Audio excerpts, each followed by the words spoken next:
Hey guys, welcome back. It's me, Swastika, and in this video, we will basically be going over the current affairs of July 30, 2020.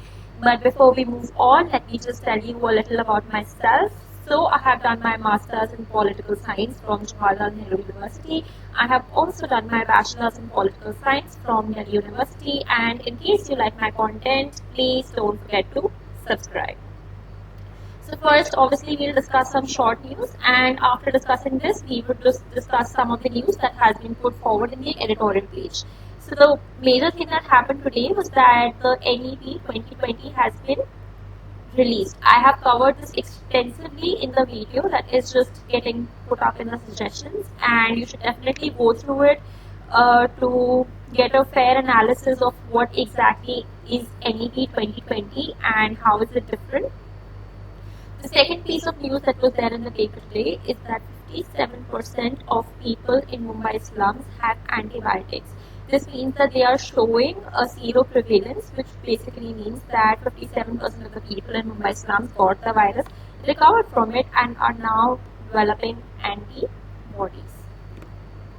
The next piece of news is going to be related to Asian Infrastructure Investment Bank. So this basically is saying in this news, it is being said that the Asian Infrastructure Investment Bank is going to continue functioning as an apolitical institution and will continue to support projects in India. The latest loan was of rupees 750 million to support vulnerable households that have been impacted by COVID. India has received the most funding of any country from the bank. We have received around $4.35 billion, and India is also one among the 57 founding members. India is its second largest shareholder after China. So the headquarters of AIIB is in Beijing. So this is basically being said in the context of the entire border dispute that is happening and growing political tensions with China. Yet, AIIB is going to continue functioning as an apolitical bank and will continue to give loans to India. The next piece is an antibiotic resistance, which we are seeing is getting developed in livestock. So this is because the dairy farmers are indiscriminately using antibiotics that are usually for diseases like mastitis, and these antibiotic residues are sort of remaining in the milk, and they are a cause of concern because of it people are developing resistance to antibiotics. So the milk is sold directly to consumers. It is not processed milk sold in packets and is unchecked for antibiotic residues. It's also important to keep in mind that India is one of the largest milk producers, and the abused antibiotics, despite a law against it, are easily available without the prescription of a registered veterinarian or a stock at farms. So the next piece of news is going to be about cybersecurity. This obviously is from the editorial, and this is at the bottom of the page, this editorial. And this is by Syed Akbar Uddin. So he has served as India's permanent representative at the United Nations. So the basic argument that is being put forward in this is that India sort of lags behind in cybersecurity, and the coronavirus pandemic has made a lot of people who are dealing in cyberspace, people and companies that they are leading, like Apple, Microsoft, and Amazon, richer by billions. But the negative side of this pandemic that has been exposed in terms of cybersecurity is that there are now more cyber attacks that are happening. 1 week of April in 2020, 18 million daily malware and phishing attacks happened. Twitter hackers collected around $120,000 in full public gaze. So that's a lot of money, and this just happened when the Twitter accounts of people like Elon Musk and all the other people were hacked. So the Twitter hackers basically collected all this money. Australia also was attacked by a state actor. China was accused of hacking healthcare institutions in US working on novel coronavirus treatment. So this is happening. So why is this happening? The reason for that is that no global commons. Borderless cyberspace exists as part of the global commons does not exist. So this basically means what the argument that they're trying to put forward is that cyberspace is not borderless, and it cannot exist as a global common. This is because the internet that it is completely based on does not have a physical infrastructure that is under the that is a global common.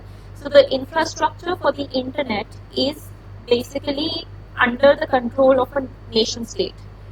It depends on the states and their differing approaches. So countries like India can choose to ban TikTok, whereas countries like USA would probably have issues with it.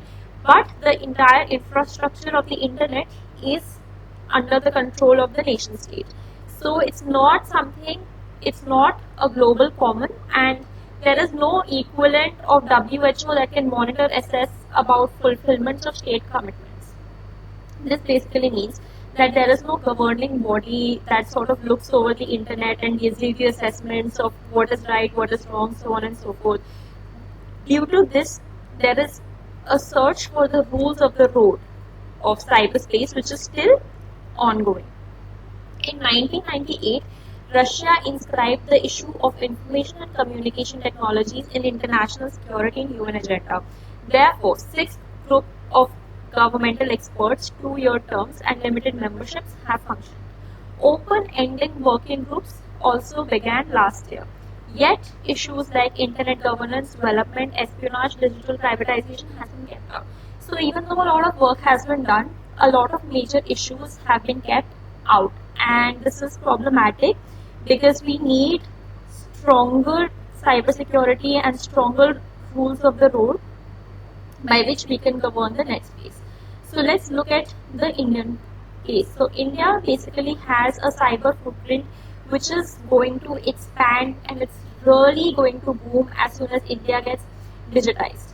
Therefore, the shared rules of the road are to become more important. So right now we have CERT-In, which is an active nodal agency by Ministry of Electronics and Information Technology that sort of works in the arena of cybersecurity, and it's pretty functional, and that's nice. India is also part of the 5 out of 6 group of governmental experts, and that's also great. We are also a part of open-ended working group which began last year, and in SEO we have voiced our support for the code of conduct.